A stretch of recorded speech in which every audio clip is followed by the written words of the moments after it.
Hello, ladies and gentlemen, and hello, Nick. How are What's you doing today, up? sir? I'm doing good. Oh, dude, you remember what's up? How do they do it, you know? What's Um, yeah, up? that. Yeah, man, I kind of forgot about that. But you and I have kind of been talking about it. I've been doing a little dive into the year 2000 and surrounding years, just listening to great music from that era, watching flicks from that era, etc. Yeah, man, But this yeah, is officially what it feels like to be an old Yeah, man. yeah. I was talking to somebody else the other day, and she was like, "Oh, I've been doing that too lately."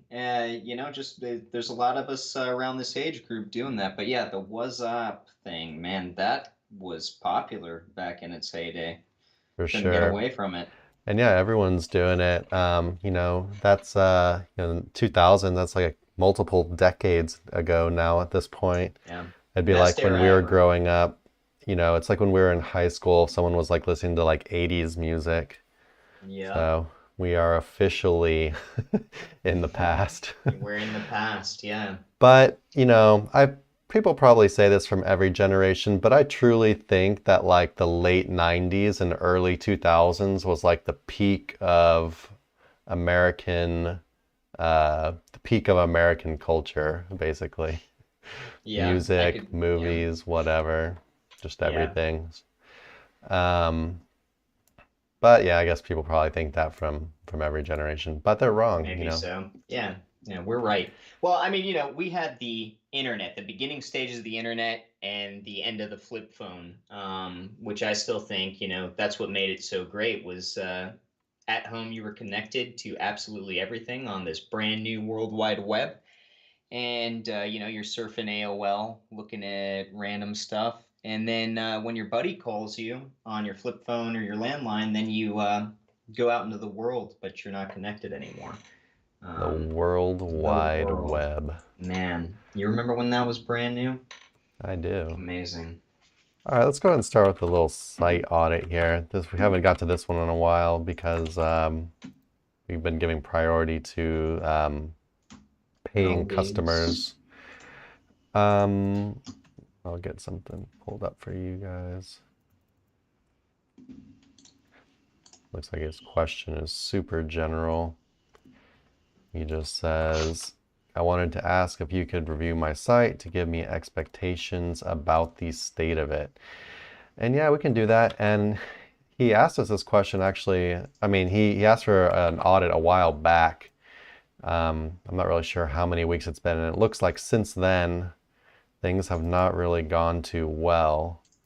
So Mm. I don't even know if this person even remembers they asked for an audit, but you're getting audited. And yeah, so here's what it looks like in Ahrefs. You can see he never had a lot of traffic. He went up to like 60 traffic, and now he's basically all the way down to zero. It looks like Google definitely he got hit in a core update, August 2023, so the recent core update. And then it looks like he just It was good. continued to Yeah. drop after that. Till he floored out, literally. Yeah, I guess he's got three traffic. He's got something.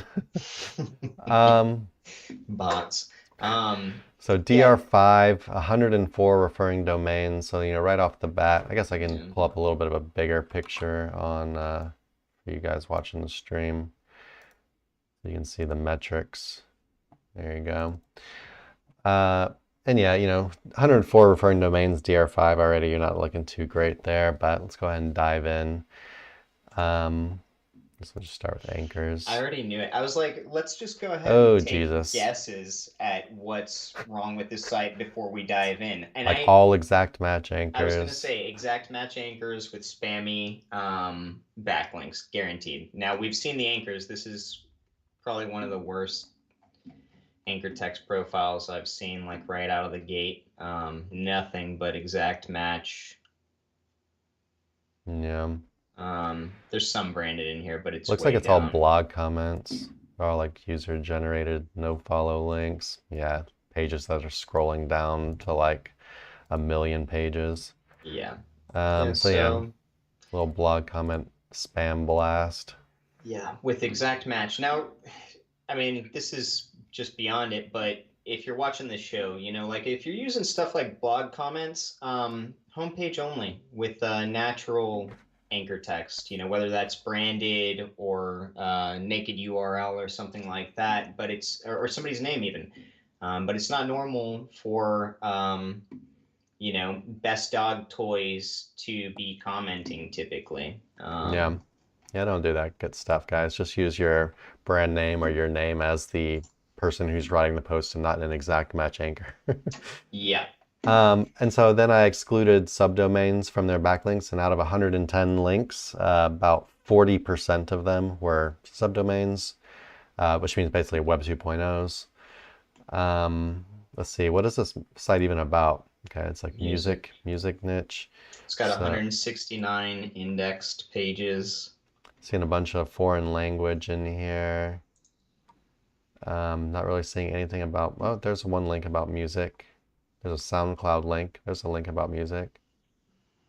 So I would say the large majority of the links are not relevant. No. But there are some in here. There are some music things in here. But everything else is super random, just random stuff and foreign language and stuff like that. Let's do one more thing. We're going to see links that are above DR10, above domain traffic 250. So out of 110 backlinks, we're now down to 5 links, which pass the very low bar here, which is above DR10, above 250 traffic for the entire domain. Two of those 5 are spam foreign links. One is from an SEO forum. One is another foreign link. And one is what is that? It's like a super long mega spam.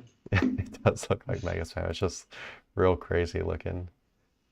Yeah, okay, it's just like one of some kind of scraper site. So basically, of the links that were supposed to pass the very low bar, there were 5, but actually when you look at those 5 links that passed the very low bar, none of them we'd consider even close to being a quality link. So basically out of 110 backlinks, 0 of them are quality, or even close to being quality. So yeah, as far as off-page goes, you've essentially blasted your website with a bunch of spam and exact match anchors.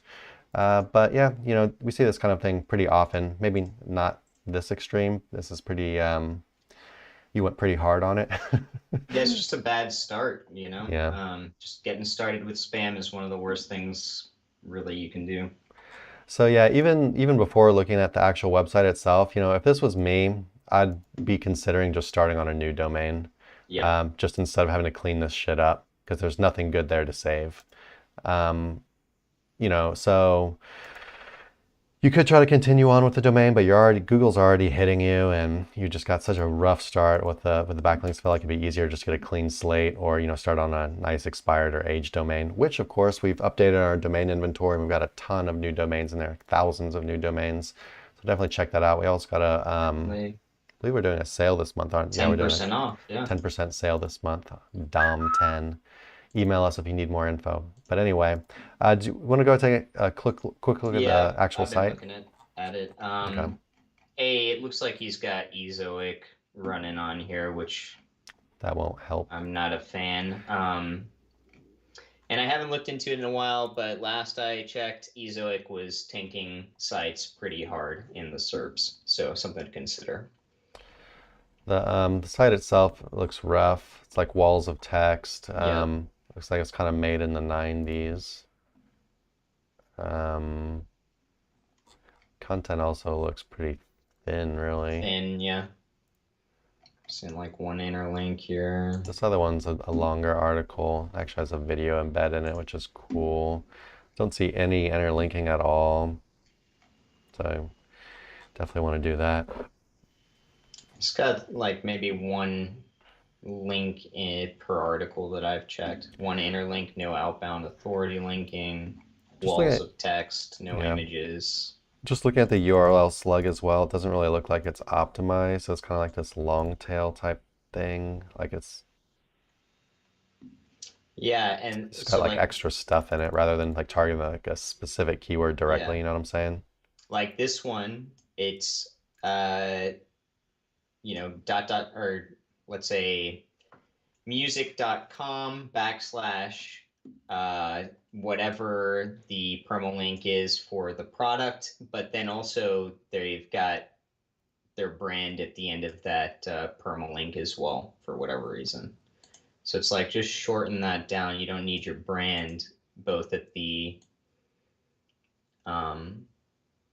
both in the TLD and the permalink that you've got there to an inner page. And yeah, looking at the, the URLs again, they're all kind of like this. You need to, you need to do keyword research, figure out what your main keyword is, and just put that main keyword in the URL. It's the easiest way. And then you kind of want to do similar stuff with your, your title tag and your H1, but you can vary them up a little bit. But it looks like they're all kind of similar. Yeah, so as far as what we're seeing on the site, there's a lot that needs to be improved here as well. But yeah, so so what I would do first is check out our basic on-page guide. So links a lot. Just you can search for on-page SEO. Do your keyword research. Get the keyword in your URL. Get the keyword in your title tag. Get the keyword in your H1 or variations. I didn't even look at the rest of his headings. Looks like he's actually got the article broken up with H tags pretty nicely, which is one good thing. What are these links? It's like he's got these H3s or something that are links, but there's nothing under the sections. Anyway, there's a lot of work to be done on the site itself. Even if your off page was actually good, I think this site would have a good amount of trouble ranking just because of what you've done with the URL. Like it's like you're not really targeting the keywords properly. And that's not to mention just the kind of like walls of text and what looks like low quality, kind of like unfinished content. So yeah, I mean, can't really sugarcoat it. There's a lot of work to be done here, but you are off to a start. You can still use all of this content if you were to start over on a new site. You could move it over, improve it after you look at our on-page SEO guide, add some images in there, add some interlinking in there.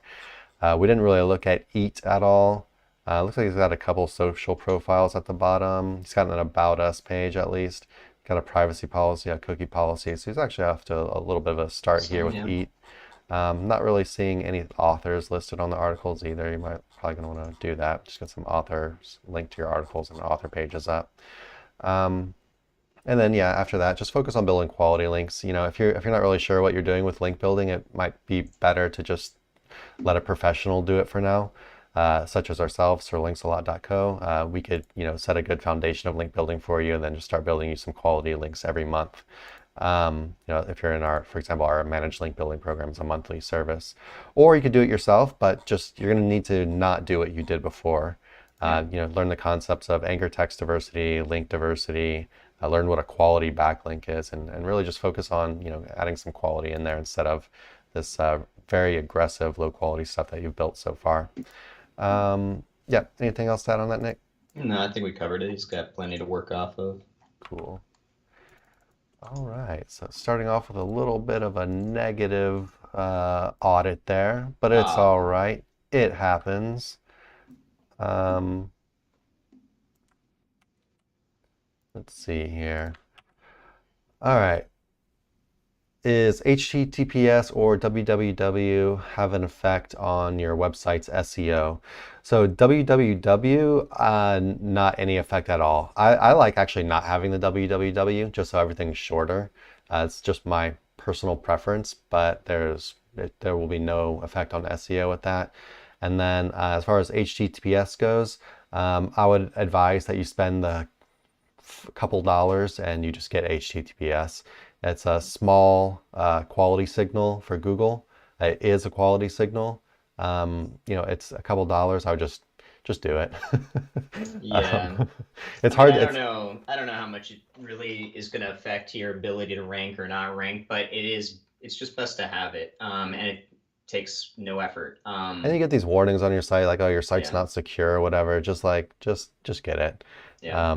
So yeah, get the HTTPS, www, doesn't matter. Yeah. But then also, the only time that HTTPS can kind of affect you negatively is when you forget to pay it, and your site then goes um, to a warning screen. So So put make it on sure auto that you're on renew. top of stuff. Exactly. Yeah, just get it on auto renew, and yeah, make sure you're checking your site every now and then, logging in every now and then. All right, see what else we got. Looks like it might be a little bit of a slow stream today, guys. If you have any questions at all, go ahead and pop them in the chat. Otherwise, actually let's not do this other audit right now. We can get to some other questions first. Okay. Save that one to the end, maybe.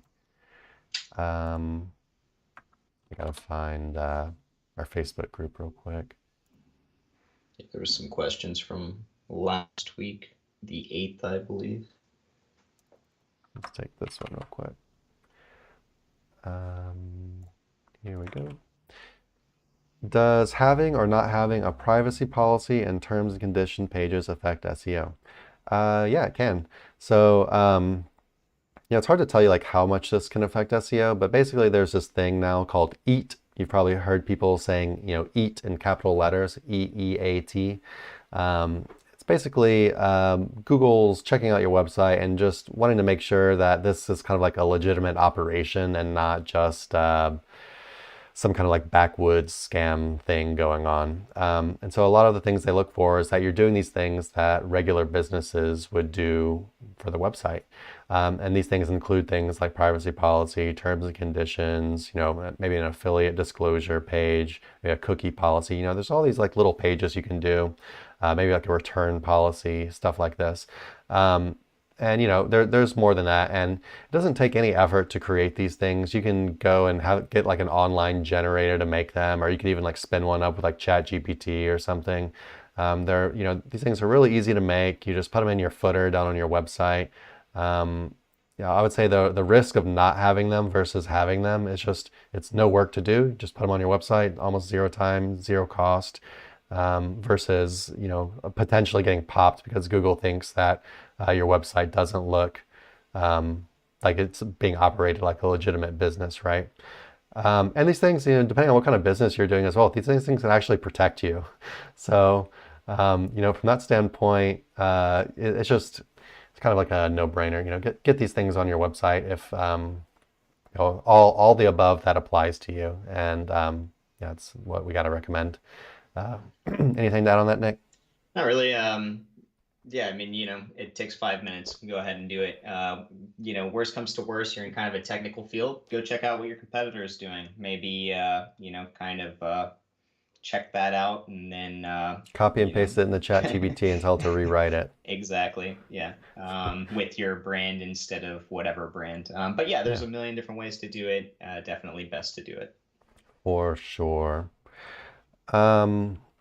Yeah, I guess I'll just add. Some people think that all this EAT stuff is kind of BS or whatever. I'm more in the camp. Not, I wouldn't say a lot of people, but I'm in the camp of it almost takes no effort to do it, so just do it. And Google seems to be talking about it a lot, and so even if it's not like the biggest deal now, and maybe the main focus still is like on backlinks and authority or whatever. It's still good to have it because it looks like they're trying as hard as they can to move in this direction. I mean, on a personal level, I've definitely seen it increase ability to kind of jump in the SERPs. So I would say it's definitely something that's worthwhile to do. Best practice for sure. And then even still, if it wasn't, why wouldn't you do it with as little effort as it takes to give you that competitive advantage and just, have peace of mind? Go ahead. It's not hard to do.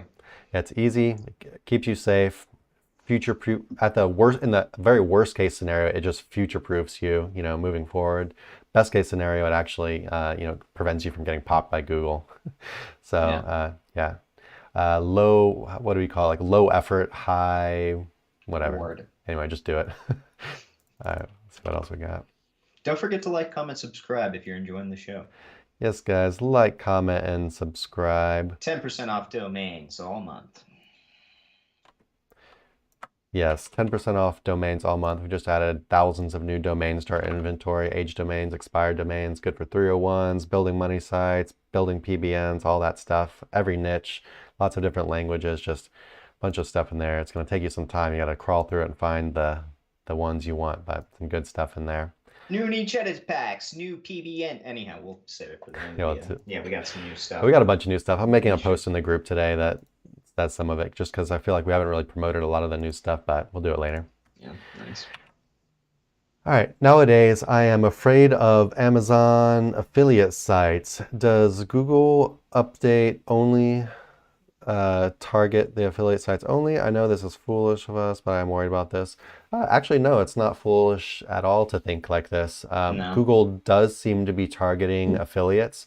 And I think a lot of the reason they are targeting affiliates is because they know what a lot of affiliates are doing. Yeah. They know Everybody's that got the same recipe. Yeah, they've caught on to the game that a lot of this affiliate stuff is just everyone's just regurgitating trash, throwing it up on the internet, getting their affiliate links, and trying to game their algorithm to put theirs in front of everyone, while basically providing like no actual value to the searchers. So, from Google's point of view, they just see all this trash going up on the internet, and they're actually trying to sift through and find which ones are these things are actually good. Right. They don't have anything specifically against affiliates. They have something against affiliates that are just part of this very low energy, low quality kind of output game, and they're doing their best to, provide good results for the people who are searching. So it's what their business is. They have to provide good search results, or else their product is not good. Their product needs to be good to be able to sell advertising, right? So anyway, Google is targeting affiliate sites. They are not targeting only affiliate sites. Actually, the past couple updates were not targeting specifically affiliate sites at all. Believe there's been so many updates now. It's kind of like this blur. But I believe there were, there definitely were some things that were more targeting like affiliate stuff. I think last year, maybe like early or mid like 2022, where they were actually targeting like things like reviews, stuff like that, where they actually updated their policies and the stuff they have on the internet, like their guidelines of like what makes a good review, what reviews should have in them, stuff like that, which were definitely like really targeted towards it seemed like affiliate marketers. Unless you're writing review articles and not putting affiliate links in your articles, but Right. I don't think anyone's doing that on 2023. But yeah, in general, there have been some stuff targeting purely affiliate, but most of the stuff is not targeting just affiliate. And it doesn't matter if it's just Amazon affiliate either. It can be any kind of affiliate. You need to follow these kind of like product review guidelines, stuff like that. And of course, regular stuff like EAT or quality content guidelines, all this stuff. Any other questions to unpack here? Let's go blah blah blah. Yeah. Anything to add, Nick? Yeah. So I think the reason we think this is because majority of the people, like I feel like the barrier to entry for new SEOs is to start, or the easiest barrier to entry is to start with affiliate. So when you see people talking about things in the SEO groups, a lot of times it's all based around affiliate websites, but an affiliate website's supposed to operate fairly the same as like an e-com website or something like that in aspects of how it's built. So if you go to like something like algoroo.com, you'll be able to see like weekly winners and losers as things roll out, etc. And you'll kind of come to find that no matter what niche you're in within SEO, you're still playing this game. It's not specific to any particular type of website build or niche, typically, but kind of a general kind of mix up whenever there's a general algo update.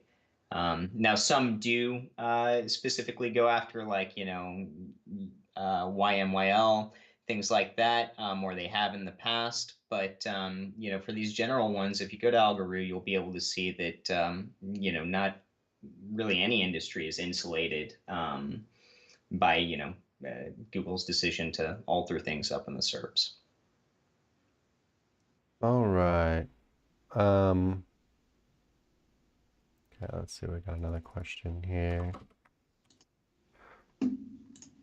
We saw many testimonials from people having really bad results with AI content, Google de-indexing it, etc. Since you know more people and tested it by yourself, would you say it works long term? Yeah, I would say it works long term. Also, I know you told us about good results with maximum 50% AI content plus a lot of research and focus on quality. We would expect that to work better anyway since the quality is higher. Would you say we should totally avoid anything above 50% AI?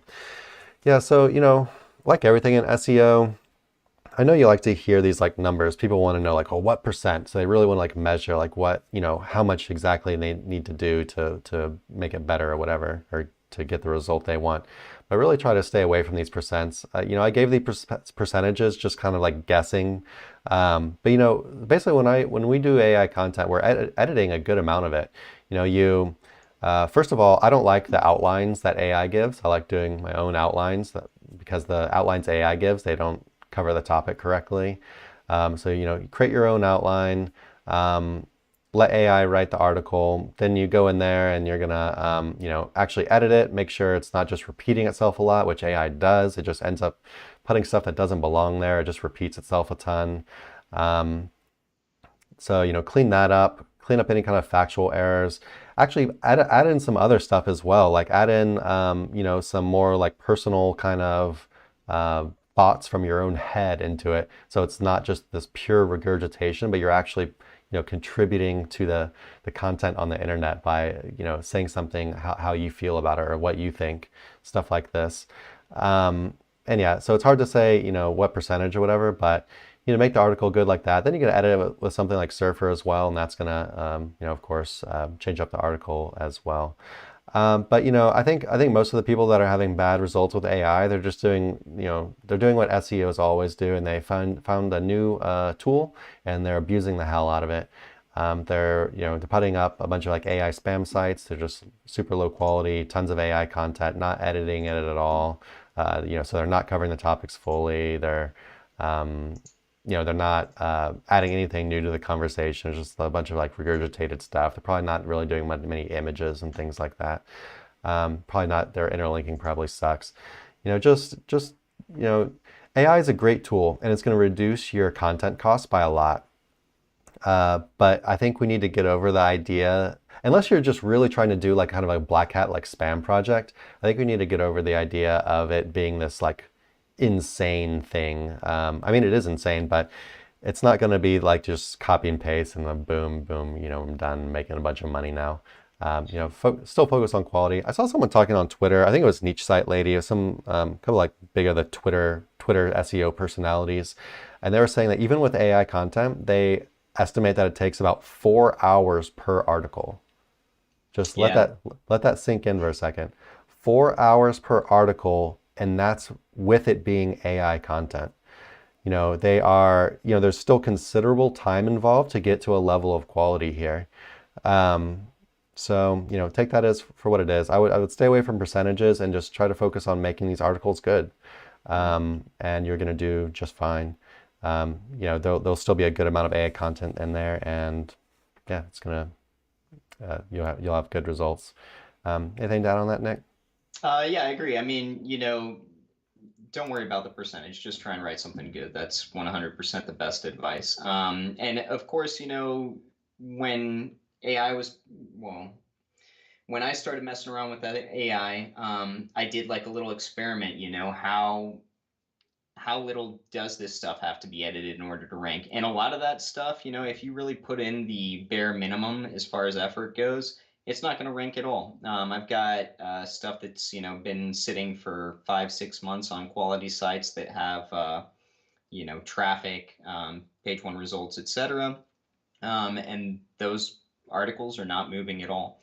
So I think that kind of stands to say something. Now, I did send Chris a image just now on something I saw yesterday, which was pretty easy. Like, if you want to know whether people are spamming out AI content and doing well with it, absolutely. There are some people that are really good at going after this stuff. The majority of people I see are just typically doing really good keyword research, and attacking SERPs that are just kind of wide open. Yeah, so that's why put that little caveat. You can do these like black hat spam projects, but they usually involve like very high volume of stuff. Mm-hmm. And so I haven't actually done these myself, but supposedly they're also like very hit or miss. So for example, there was the one guy, I think his name is Riz Mo. I can't remember. I'm pretty sure that was his name.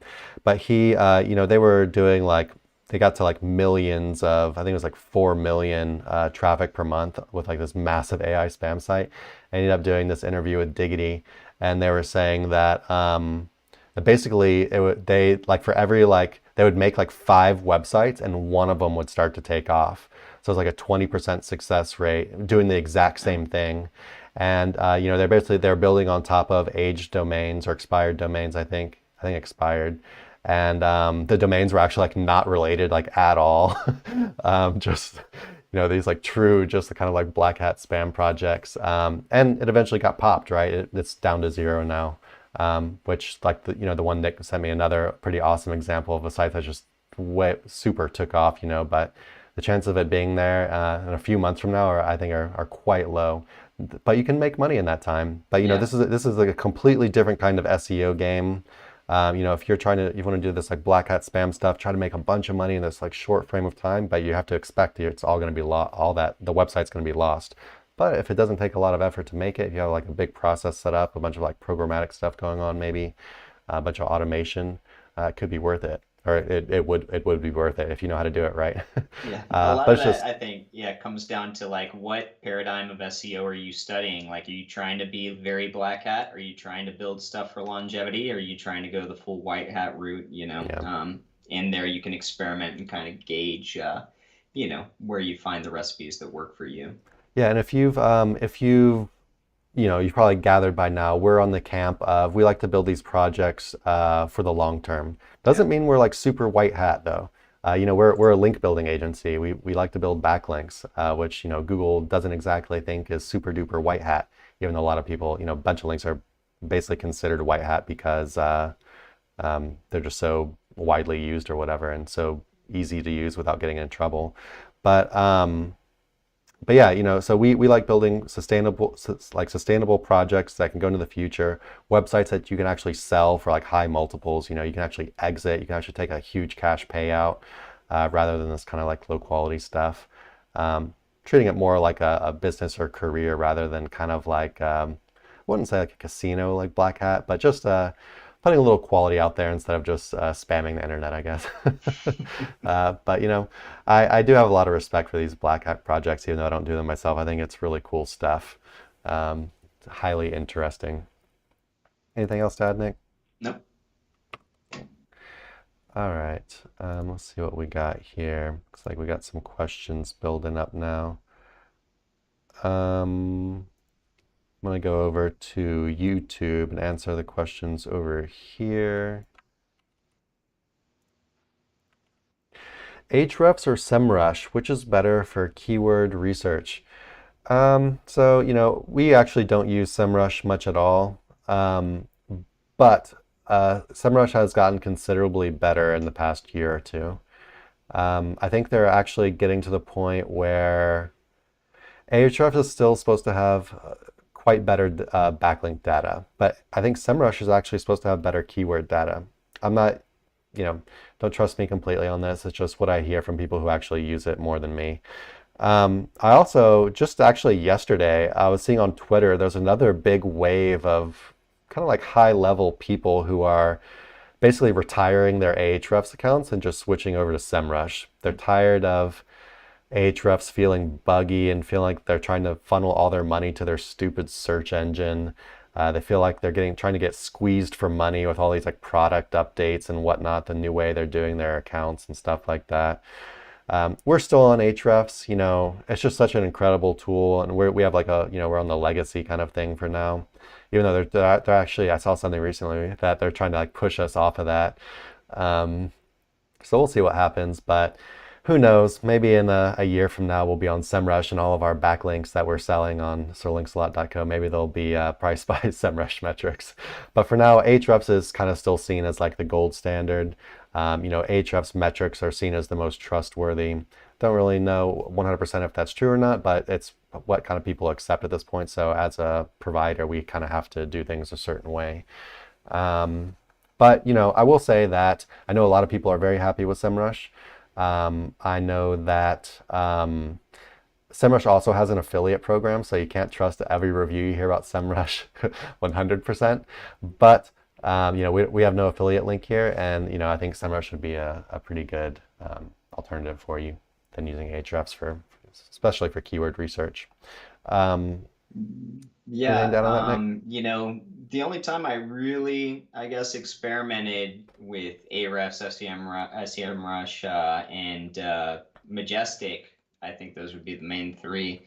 I tried some other stuff too, but I don't even know if some of it still exists. But Ahrefs was the definitive winner, and that was around 10 years ago. So it's kind of hard once you get so used to a tool to really want to jump ship and go work something else, because it's just part of your automation at that point in time. But if you're newer, that would be my recommendation. Try both out. I think they both offer free trials. Kind of see what you get, and then ultimately, don't forget, the end result is that you are targeting these specific keywords. So using multiple or to make money rather. So using multiple tools is typically going to give you a broader, better picture of what's going on. Even though I like doing keyword research starting off with Ahrefs, I'm still privy to pulling up Mozbar and keywords everywhere and running through the SERPs manually as well. So just some things to consider. You can always dive a little bit deeper. I definitely love Ahrefs for keyword research. I'm not sure what, SEMrush, I'm not sure what it's like, even though I heard the data's supposed to be very good. But I absolutely love Ahrefs for keyword research. I pretty much do like all my keyword research on Ahrefs now. I do some like manual stuff too, of course, but it's so easy. Put my competitor in, see what they're ranked, or see what they get the most traffic for, and or just using like Keyword Explorer too. Keyword Explorer, you can filter in, stuff that has like low competition in the top 5. You can filter by key questions or whatever. It's so it's intuitive. Nice. Yeah, you can just slam it out real fast. All right. This is a very good question. Trying to rank #1 for a keyword. Nick is a hairy beast. That's true. How many pillow links should I buy? LOL. I'll go ahead and I'll answer this question like this. Because I have been letting my hair grow out, and it feels good. Feeling a little grungy, a little dirty. Like I said, I'm living in the year 2000 right now. Nothing but Limp Bizkit playing on my radio. Chris has been like that for like a year, right? You've been listening to Bizkit for a while. Limp Bizkit was my most played artist on Spotify last year. Look at these bad boys. That's right. Original 1999 stickers. Bottom for my truck, which is a 93, so gotta represent. Maybe that's why you're getting into like the old grunge, because you're driving this like old truck around. Well, it started before that, right? Because I grew my beard out. This is actually a little bit managed, but then the truck has definitely instigated more of this in me. Something in that thing. It's just loud, obnoxious, and it reminds me of high school, basically. Anyway, to get to the question. How many pillow links should you buy? Really, you just need, pillowing is just for the beginning stages of setting up your site. It's basically social profiles, things to get you branded, naked, random URL, anchor texts, predominantly to the homepage, if not completely to the homepage. And if anyone's not aware, pillow links, they're packs that we actually sell. Let me go and pull this up. I think, anyway, let's get up on the screen over here. I'll show it to y'all real quick just so you can see. So protective pillar links, we even call them foundational links to establish, insulate, and protect your website. So basically these things are kind of for foundation building. They're also just for adding a little diversity to your anchor text, to your backlink profile in general. It doesn't necessarily have to be in the beginning, but we like to use them in the beginning especially. And then you can just throw some in like every now and then, like every 4 months, 6 months or something like that. You can throw in some more pillar links or our diversity links packs as well. They're a little bit different, but same idea. And basically we sell these packs. These have 30 links, $74. So, it's like $2 a link, something like that. Citations, directories, forum profiles, social profiles, web 2.0s, social signals, a bunch of just different stuff like that. And so none of this stuff is really designed to really make you rank. The only way it's gonna really make you rank is if you're in a super low competition SERP or whatever. Otherwise, it's just something that you should be doing to add this kind of natural kind of link kind of stuff into your backlink profile to insulate, to set a good foundation, stuff like that. Did you have anything else to say on that, Nick? No, straightforward. Cool. So yeah, get some pillar links. And then move on to the stuff, the heavy stuff, which is going to be, quality guest posts, quality niche edits, quality PBN links, maybe a little bit later on after you get some traffic. PBN links, we actually just had a huge update on it. We haven't even announced this yet, but we just updated our awesome PBN service drastically. So definitely go check that out, and we'll promote it some in the near future here. Let you guys know what's up with that. But yeah, basically, you're going to want to focus on this quality stuff to actually boost your rankings rather than just keep piling up pillow links like that. Yeah, because it's kind of a different tool. It's used for diversity and naturalness rather than, really pushing authority to your website. Yeah, hopefully that helps. Yeah, and more importantly, don't worry, I'm growing my hair out substantially longer, so good to go. Very nice. I'm excited. I've never had a full-on ponytail. I think that's what I'm going for. Let's see what we got here. I see you guys' questions on Facebook. We're going to do one more here on YouTube, then I'll pop over there and answer some. I removed web stories from my website, then Google was crawling pages from it showing 404. Now I redirect them all to original posts on Google Search Console. Still shows that Google crawls them. Any tips? Won't it spend the crawl budget? Also added no index tag on the web stories, but they still go to crawl these web stories pages. Yeah, are they still in your site index for some reason? If you've deleted the pages and then you've redirected URLs, you should be set. It might just take a little bit of time. It takes a while, yeah. Could just take some time. It depends how long ago you did this. Could just take some time for Google to kind of catch up and understand what's going on. I wouldn't worry too much about it. If it's been a long time, then you might want to kind of look into some issues. But that's not really something I would worry about too much. Do you have anything else to add on that, Nick? No. Cool. All right. Let's see what we got over here on Facebook. Like always, guys, like, comment, and subscribe. Also join us in Facebook SEO Roundtable group. We're in there every day answering questions, posting tips. All right. Can backlinks help affiliate sites not get hit by Google updates? So I'm going to say yes and no. So a lot of algo updates recently have been targeting content on your actual website. But I would say, even though they have been targeting content on your website, if you have a really good backlink profile, it probably can help you a pretty decent amount, even though they seem to have kind of separate algorithms in a sense to judge these two things. If you have a really good backlink profile and your site kind of sucks and your content's not that good, but you have mega authority, then I would say you could probably have a pretty good chance of not getting popped.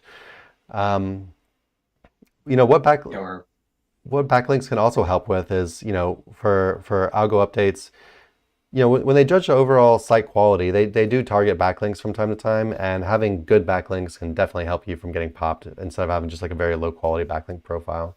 Like this website we saw earlier, he had a horrible backlink profile and a horrible on page or horrible content on his site. So let's say if he had good backlinks to his site, if he had actually built good links, would the site be still doing good? It's hard to say. I think it'd be doing better. His site was pretty rough. I do think he would be doing better. That's true. I do think he would be doing better, and I think his initial rise would have been a lot higher as well. Like it wouldn't have only been to like 100 traffic or whatever. I still think there would have been a decent possibility he would have got hit with that website, a pretty good possibility.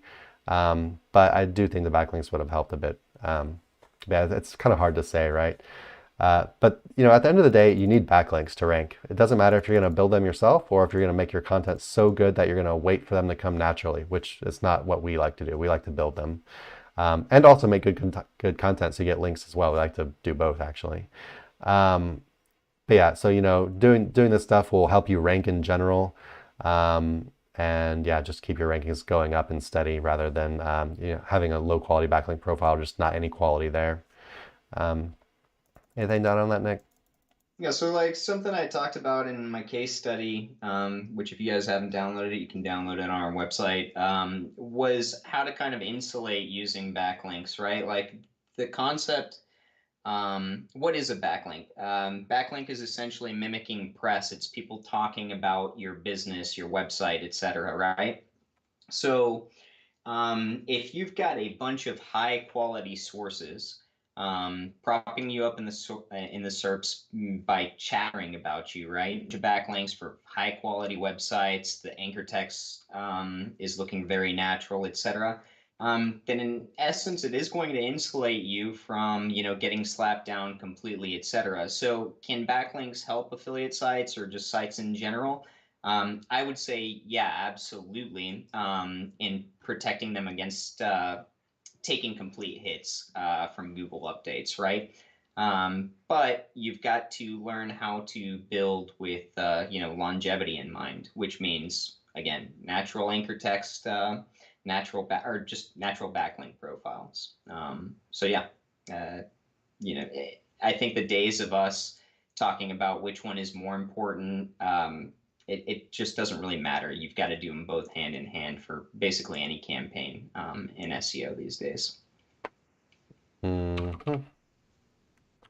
All right. Sir, like 2 or 3 years ago, parasites will be indexed in Google within 24 hours, but when now we create that, now they can't be indexed Medium or Google sites.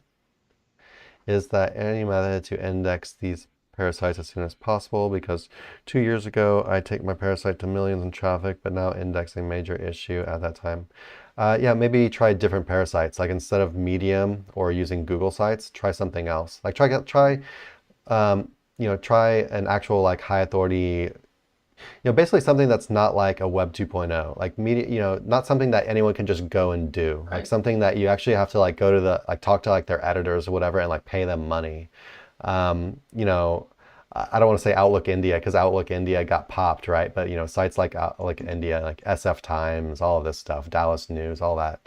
Try to get on one of these instead of on these kind of like free, easy to make, user-generated sites. And I think you'll have a bit of a better time. Mm-hmm. Anything to add on that, Nick? Just that if 2 years ago everybody was doing this and it worked really well and it was this amazing hack, just expect those things to get closed off at some point in time, And so, like Chris said, if it's not working on Medium, go into your go into SERPs where Parasite is doing well and see what people are using, and then get ideas from there, right? And if you want some extra actionable advice on Parasite SEO, check out our podcast we just did with Charles Float. Basically all about Parasite SEO. Yeah. The podcast we did with Charles recently was really good. So definitely check that out. You can just search for Sir Links-a-Lot, Charles Float, Parasite, something like that, and you'll find it on YouTube. Guy really knows his parasite stuff. It was a really fun talk for us. We got to learn a lot. But yeah, like Nick said, I wouldn't, maybe Medium, Google site stuff was working before. For high ticket affiliate terms, I don't think I've seen anything like that working. It's all been on the kind of like the ones that you got to pay for. Yeah. A pretty nice little penny to pay for, but you know, the benefit from ranking using their website can be very high, so can still be definitely worth it. Very high ROI, and even though you actually have to pay instead of creating on these kind of like free sites. But yeah, let's see what else we got here. Hello, Istvan.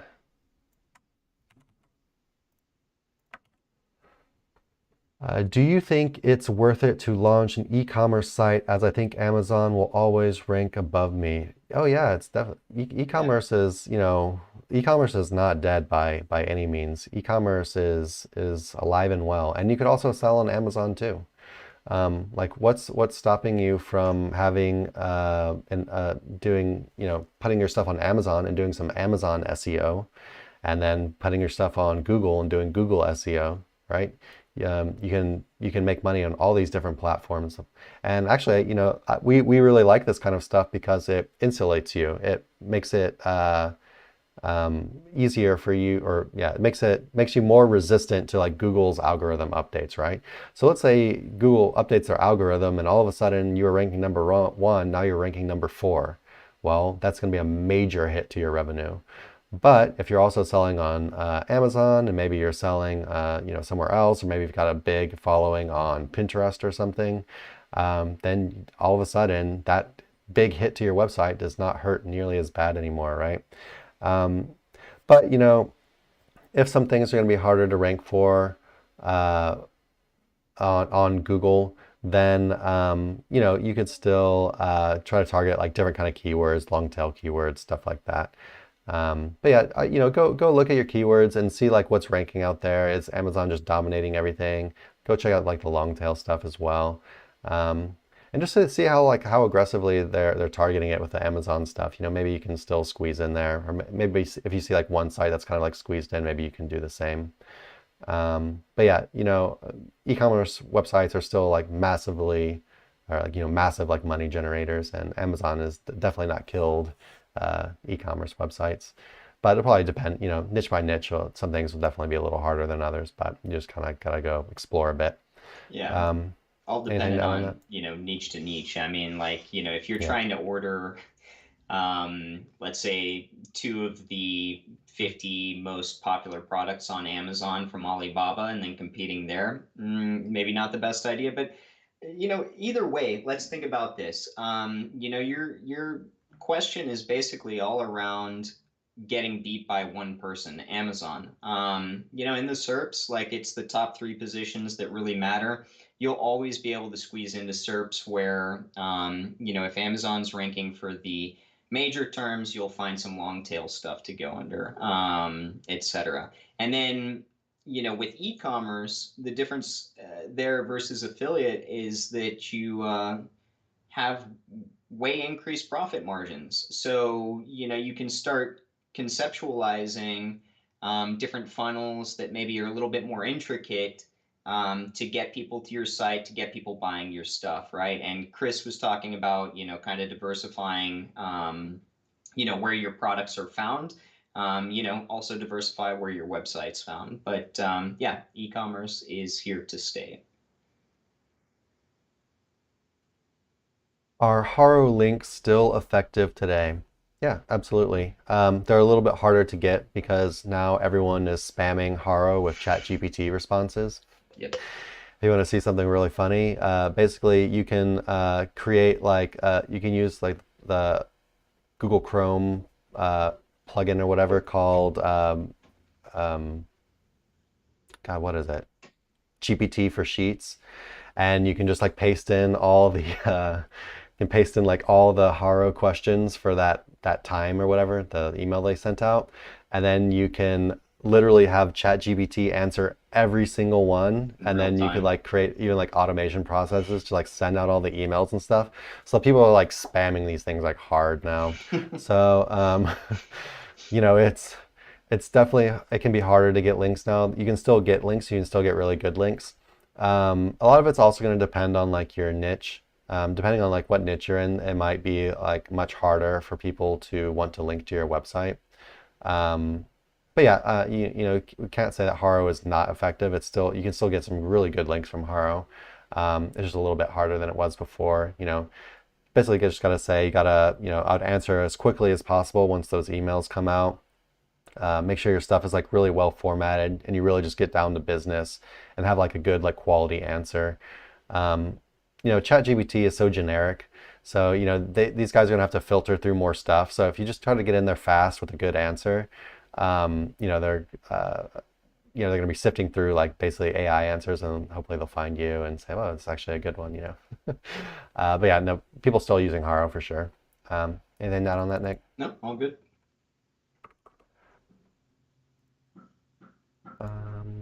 Let's see, where are we? Okay, let's go ahead and we'll do one more audit. And I think this will be the last thing we do unless any questions pop up while we are doing it. Just sent it to you, Nick, and then I'll pull it up and get you guys a screenshot to look at.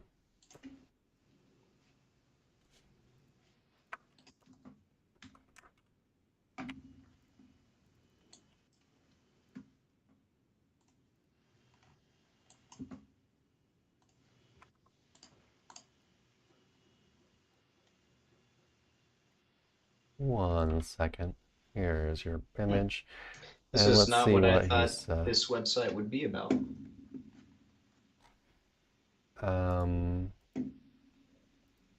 Let's see his question. Where is it? Here we go. It's a long question, so let's see. At the beginning, everything was going normally and slowly climbing. I started to get some orders, and then I had my best week and got hacked and malware straight after. It took me a while to get all the folders off and onto new hosting, so the site was down for a couple of weeks. All right, let me get that off. All right, so it got hacked, tried to fix it, the site was offline for a bit. This was in June, July, the hack. Since then, nothing, only one order. Problems with the indexing. I have 5,000 products and it goes between 3,000 and 1,500 pages indexed without changing anything. 1,000 thousands of URLs created with malware at 410 those pages, and I found. I'm hoping this will come back to life because I put a lot of work into it and I hope it recovers. So let's go ahead and take a look. I just dealt with a hack actually, and it took a couple days to clean everything up. But you know, especially if you've got one of these really nasty hacks where somebody had a backdoor and was just uploading all sorts of stuff and taking down the site, etc. You know, sometimes it's just best to go find a professional and pay the extra money Yeah, to go make sure that somebody who knows exactly what they're looking for goes and eradicates all that within a couple days. Because otherwise, you know, you might not even notice. And like you said, I just checked your what's indexed to in Google, and you've got 1450 pages. I don't know how many of those are, you know, legit and how many are not, but yeah, you might want to consider finding somebody. Even on Fiverr, you can find people that are pretty good quality, Upwork, you know, stuff like that. for sure. You know, if it was me, if I got hacked, I would definitely be going to a professional because I'm Yeah. not an expert on this stuff, and I'd want it to be fixed as good as Dude. possible, as quick as So possible. yeah, the site I was working on, they were taking it down every 2 to 3 days. They would do the white screen of death, and then you know, upload a bunch of garbage Chinese posts, etc. Um, Even after I had somebody clean it up, it's like in the back of your mind, you're like, well, do they still have access or not? Just go pay somebody. Get that Yeah, peace of mind because it sucks when somebody's got a hold of your website. for sure. And we're you know, you can probably tell by now we're not experts on this kind of thing. But yeah, and so you know, also looking at things, I mean, the website's got like 32 referring Yeah, domains, we're and just you know, getting never went started. above like 50 traffic. So you know, worst case scenario, and you don't want to pay the clean, you know, guy to actually do this stuff for you, you could, you know, start on a new domain, you know, move your content over, redirect, you know, 301 redirect this guy over there. Um, Yeah, quite honestly, I mean, like, so what's your opinion on this, Chris? Like, I thought this was going to be a website about like finance. And then I go to it and I'm like, oh, it's home niche. If you're maybe thinking about it, I feel like since you don't have much going on as far as backlinking goes, it's like go buy an age domain that's home related and then transfer all this content over there. Yeah, or just Inject like that into the URL. yeah, or even just start fresh with something with yeah, that's some kind of keyword related. Like it looks like you probably bought this as an expired domain or something. Yeah, but then there's like I'm not much guessing. behind it. So I'm like, what? I know. I'm just. Yeah. I don't. You basically his domain is related to guns, but his entire Yeah, it website could be is that too. about his entire website is about home, Hmm. like showers and stuff. So it's a nice looking little website. Yeah, it's ecom. So yeah, you stand to make some money off this. Content looks thin, It's but thin, but at the same time, it's like, one of these big ecom product sites. yeah. Yeah, I mean, I would probably buy an age domain, transfer all this over, and then if you want to 301 this domain over, your anchor text profile looks okay, etc., I would just go ahead and do that, and then kind of restart from there. I'd want to do that too. I'd want to restart on an age domain or even a fresh domain in Yeah. 301 redirect, and then you could even reload 301 like another site. But anyway, yeah, or you could actually probably what I'd want to do is start on an age domain related to somehow related to home, which shouldn't be Mm-hmm. that hard to find. Sure, we've And got then some. yeah, definitely check out our domains. We just update our inventory, thousands of new domains. And then I would, 301 redirect this old site over to this site, and yeah, go from there and just start with a nice like keyword kind of related domain, not like an EMD or something, but just a nice keyword related kind of brandable domain. Um, And again, and make yeah, sure you get that hack 100% cleared out. Again, probably worth hiring somebody before you transfer over as well. yeah. And then on top of that, I would look up beefing up your content a bit. Your content looks pretty thin on like your product pages, category pages, stuff like that. Let's head over to the blog real quick. I like the website itself though. The Yeah, it's website itself nice. is a nice, clean website. Yeah, I would buy off this Um, website. I feel like I trust I it, would too, actually. Yeah. Yeah, I like it a lot. Actually, the feel of it's just really nice. Wonder how much of these images are what they're using to get these images. Looks like I don't see any interlinking here from this blog post at least.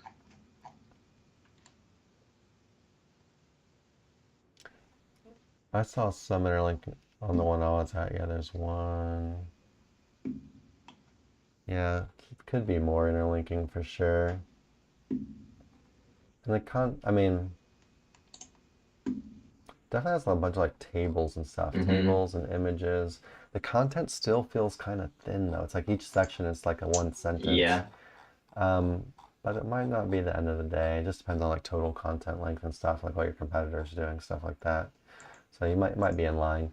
Looks like looks like his on-page SEO is pretty okay too. He's actually got like keywords up in the URL and his title. Your title, you could really squeeze a lot more into the title that I'm looking at. Your title's basically got 3 words, Yeah. and there's nothing else after that. Just a 3-word title tag. Um, so yeah, you probably want to squeeze some more juice out of that. Let's see what his H tags look like on page real quick. Yeah, it looks like he's actually breaking up the pages with a ton of H tags. Mega FAQ at the bottom as well.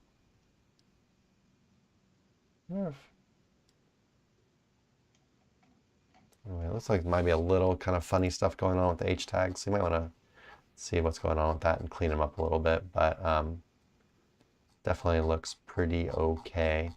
I guess we can go ahead and look at the backlink profile as well, see if there's anything even really worth saving there. Yeah, so anchors wise, you look like you might be going towards getting a little too aggressive with exact But it's match not, anchors.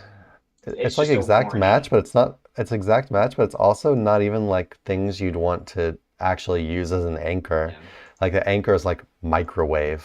Like yeah. you're not gonna try to rank for microwave. Um, you know, you probably maybe try to rank for like best microwave or best microwave for or something, but these are like super generic, like kind of definitely looks manipulative, but kind of like not how you'd want to actually do it. Um, we look at the backlinks themselves real quick. Some look all right, actually. I was gonna say it didn't look good, but some pretty niche relevant. We'll do the low bar, DR10 and above, more than 250 traffic. It's got about 15 out of his 30 links, hit that low bar there. Um, it looks like a bunch of Fiverr guest posts. You can see they all have the same kind of like title thing going on. I recognize some of these sites in here. So yeah, probably some low quality guest posting type stuff going on here.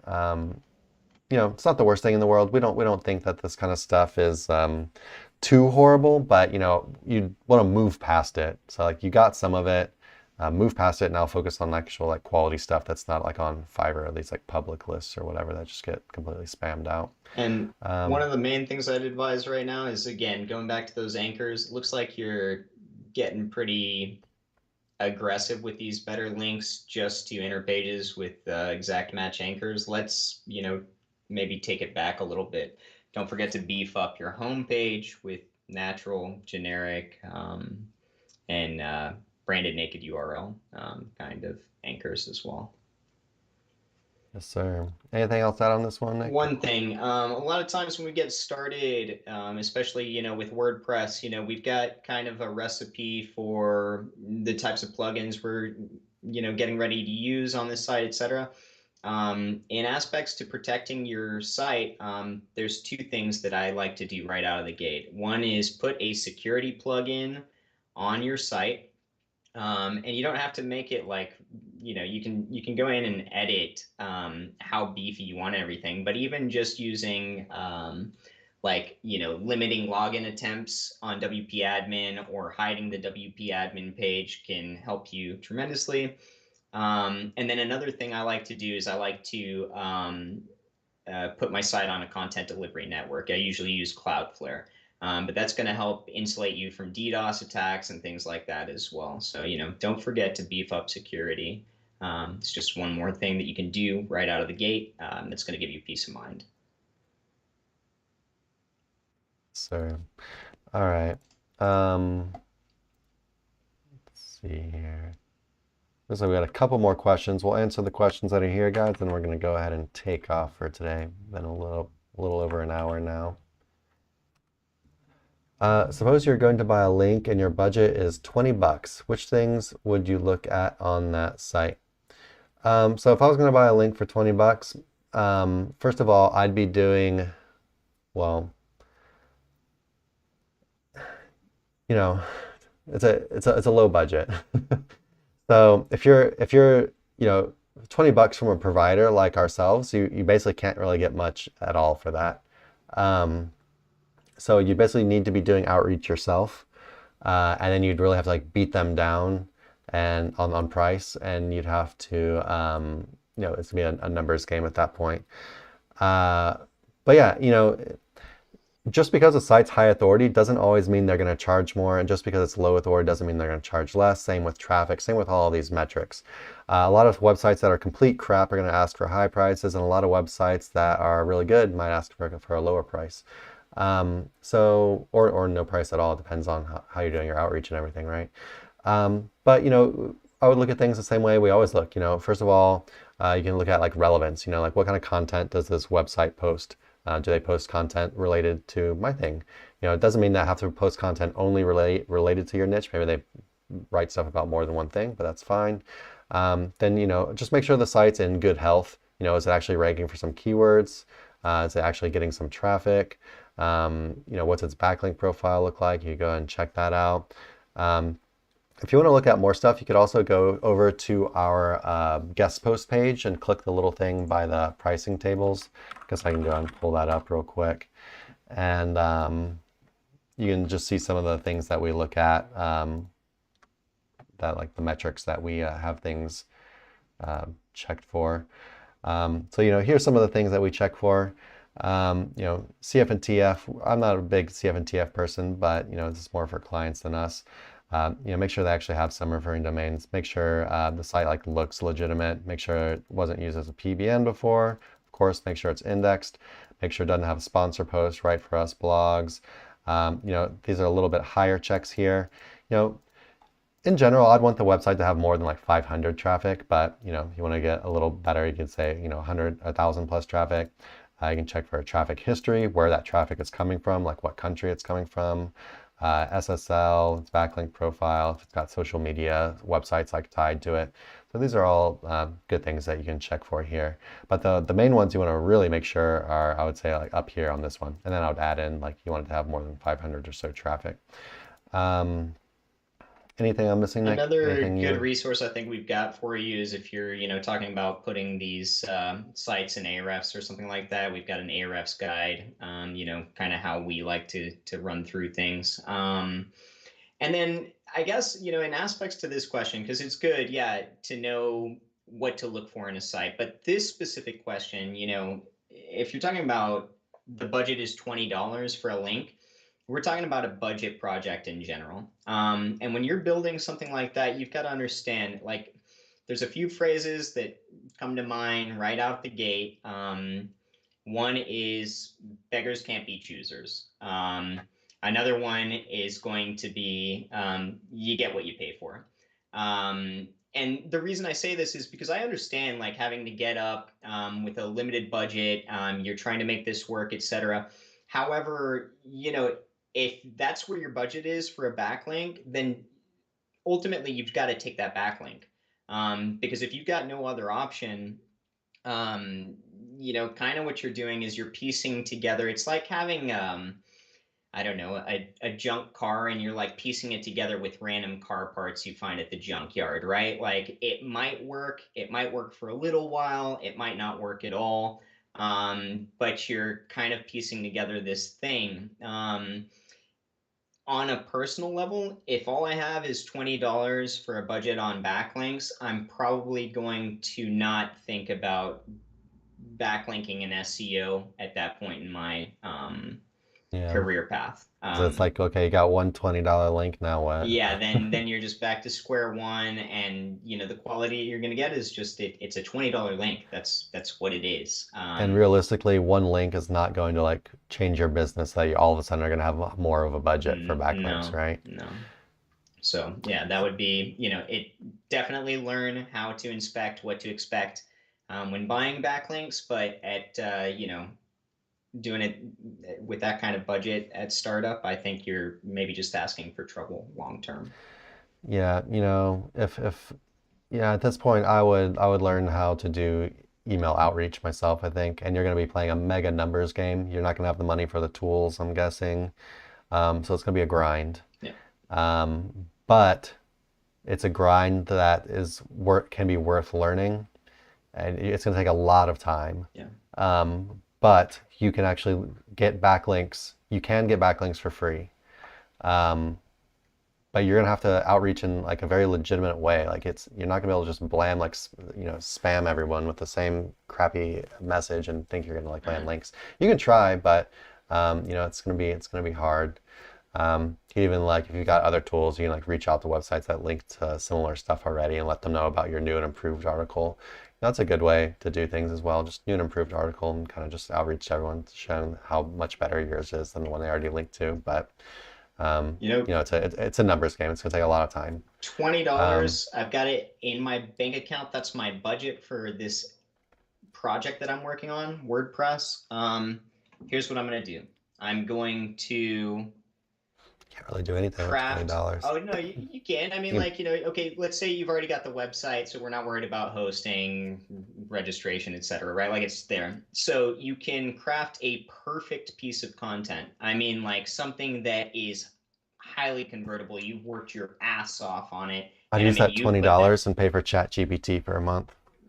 okay, so but I would do that, and then I would take that $20 and I'd run, Facebook ads on it. And if you can convert, something that equals more money, then you've got a slow rolling, recurring You bankroll, got to which get is it the right with that 20 biggest thing. bucks. Yeah, you You gotta got get to it get it right. right the first That shot. that that would be it. Like if I've got a $20 Hail Mary, I think that's what I would do. Sweat equity into crafting a beautiful piece of content, and then maybe getting on Canva and creating some Facebook ads or something like that. And they're so cheap that I would try running that. But the foundation you said is going to depend on whether you can succeed doing that. Yeah. For sure. But yeah, just know, you pretty much everything in SEO, you can do it. You can do it all for free. It's going to take lots of time, especially if you don't have like the tools behind you. But yeah, you can really do everything for free. But yeah, just massive time investment. Also like learning, just the process of learning how to do these things is a massive time investment as well. So Could you imagine trying to get like a high quality backlink profile within like 2 years, just trying to get free posts through outreach? Mm. I mean, you could do it. I would hope that I would have Ahrefs. Yeah, What I would do is, I would, it's just so hard if you don't have any tools. right. Yeah, without the tools, It would take, you would have to have at least like Ahrefs or something. But even then, that's not like really a pure like link building tool, like something like Pitchbox. Um, but anyway, yeah, you can do it all. Just be aware, massive time investment. You can do it. But yeah, it's gonna take some time for sure. All right, let's see if we got anything else.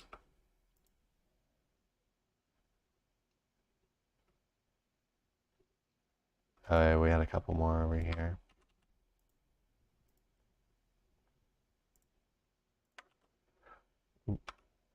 What do you do if you realize that competitors simply copied your blog posts and your proprietary images? I think there's ways to, I've never had to deal with this myself, but I'm pretty sure there's a way you can report them to Google. And I think you can also do like DMCA stuff. You could even just send them like a fake like lawyer letter, like a cease and desist essentially. For images, what you can do is you can actually treat the images. Someone actually just posted about this in our group. Actually, maybe they didn't post about this in our group, but I know I'll tell you about this later, Nick, because I heard a very funny story about this. God, who was I talking to about that? But anyway, I heard oh, I don't remember who, but I heard a very funny story about a very well-known SEO who's doing a kind of a sketchy link building. Basically, they'd find people that were using their images, and they would reach out like as a lawyer. and oh no, and he they talked about that on our podcast. was it who? Yeah, Are you talking about yeah, Craig? yeah. I'm actually talking about someone else that's very well known. But yeah, you could actually reach out to them and be like, hey, you're using our images without permission or whatever. You know, you can if you attribute us, if just send a link to our website, will allow you to use it. If not, like we're gonna need you to take it down or whatever, before I file any kind of whatever complaint. But yeah, I've actually never had to deal with this stuff myself, so I'm not a super knowledgeable person on it. But with the images, I think I would try to get links out of them. And then with the content, I would be looking into like DMCA or like reporting it with Google, basically letting them know that they stole your content. And you could even Yeah, I try think sending like a strongly worded fake lawyer email as well if you want to. Not that you should impersonate being a lawyer. You should not. I would never imply that you should do some type of thing. But that's illegal. I've heard that people have done it. I've heard. Maybe I Yeah. misspoke before. I don't know why you would really need to right out of the gate though. You can just message them and be like, "Look, I'm going to take legal action if you don't, fix this." Yeah, and another thing, is if you can get on Whois and find out where their registrar is, then you can also message their registrar with proof that they're ripping content, and that would get them taken down as well. Only time I've had to deal with this is when somebody was doing it on YouTube And basically they would text to voice our article and then rip the images, which weren't even our images, you know, and make little videos out of them. But one message from the official business email to YouTube, or using their YouTube, I don't remember, it's our YouTube channel, reporting them, and they were down within a day. So Yeah, YouTube's a lot easier. mhm. You have a thing where you can just go in and look for sure. All right, what we got next? I think we're almost done here. And this will hopefully be our last question. We're Adrian here. Do you guys have any tips on how to get on Google Discover? Actually, I don't know. I don't know anything about Google Discover. I'm a Google Discover noob. Do you, Nick? No clue. Here, let's see.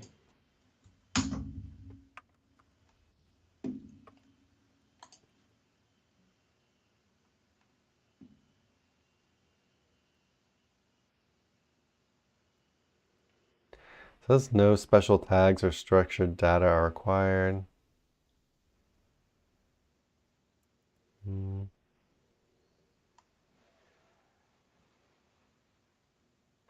Yeah, anyway, not something we can give you advice on, Mm-hmm. unfortunately, Adrian. No, sorry. But feel free to ask it in our group. I'm sure there'll be someone in our group who knows more about it than we do.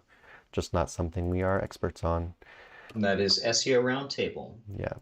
All right, guys, we're going to go ahead and finish the stream there. Hopefully our answers have helped you out a bit.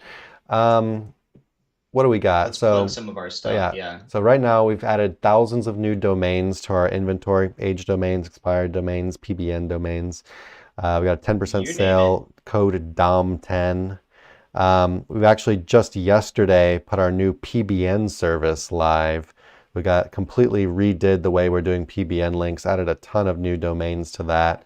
So you can basically do homepage rentals, or you can do a PBN guest post, which is just like, works just like a guest post, but it's on a PBN site. Or you can do a PBN niche edit, where actually we do a niche edit onto the PBN website into the rebuilt historical content on the website. Yeah, so PBN's working completely different now. We also are pricing it by DR now. We've also removed some of the restrictions that we had before. We can do even some foreign languages. Overall, I'm really excited about our new PBN thing. We haven't really started promoting it yet at all. This just went live yesterday. But yeah, expect to hear more about that in our newsletter and just in the group and stuff here pretty soon. But yeah, I'm actually really pumped about it. I'm pumped to actually use it. Yeah, for real. Yeah. And then on top of that, so we had domains, we had the PBNs. Oh, we have our new social profiles. We've drastically cut down the pricing on it. So we have way cheaper social profiles. We don't do the like mega keyword relevance and like the titles and the URLs and stuff anymore. Tried to make it more of a natural product, because it's kind of the way we'd want them built anyways. But the good thing is that it reduces the price on them drastically. Oh yeah, we also got the new niche edit thing, which is real exciting. If you're familiar with our niche edit links, we have the barrage backlinks, which are our super low authority niche edits, bulk pricing. Now we have a step up from that. They're actually the same as our level 1 links, but there's actually not an RD cap. So it's a step up from barrage. So instead of like 10 to 50 RD, they have like 50 to 100 RD, but they can actually be a little higher than 100 as well. So it's bulk pricing, level 1 niche edits. They're still kind of low authority, but can be a better option when you're really trying to get a bunch of links. Maybe you're trying to add some diversity or just hit a bunch of targets or whatever, for a decent amount cheaper than before. That's a really cool thing that we haven't really announced yet, but people have been finding it and buying it, which is cool. Yeah. Yeah, it seems they're eager. Yeah, that one's definitely selling good. The PBN links are starting to sell good. I mean, they just had them yesterday and people are already buying up the new stuff, which is Yep. cool. Is that it for the new product stuff? We've got press releases coming next week. We've got so many new product things right now, it's like hard to keep track. Kind of building out. Yeah, press releases will be coming next week, hopefully. that'll be cool because, you know, it's good for like kind of pillowing, just a natural blast of, you know, links to your homepage with branded anchors from all these like news websites. Maybe you had some cool news to announce about your company or whatever.